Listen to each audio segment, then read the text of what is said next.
created to showcase everything about Astrand and Teresa. It's not just a website, but also a platform where we highlight the different activities, simulations, and projects we've been doing in class.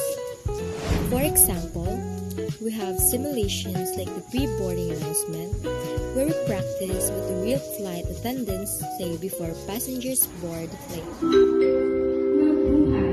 We also included telephone and computer simulations, which help us improve our communications and technical skills.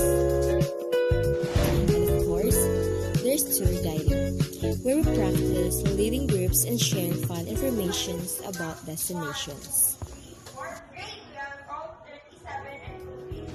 Another highlight is our safety demonstration. Just like what real cabin crews do, it's exciting, educational, and help us build confidence. But aside from these simulations, Tourspire also showcases other activities, like when we celebrated Tourism Day, created a diorama to present our ideas, and joining different events that makes learning more interactive and memorable.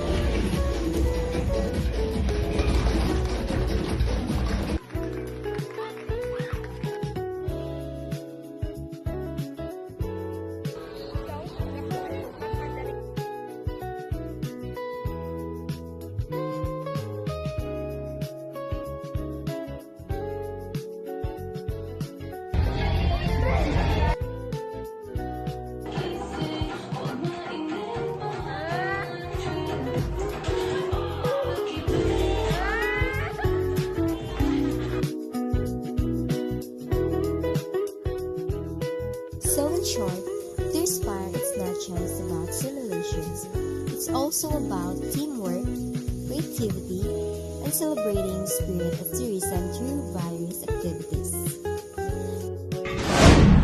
That's it for today's vlog. Don't forget to like, share, and subscribe for more updates. See you next time. Bye-bye!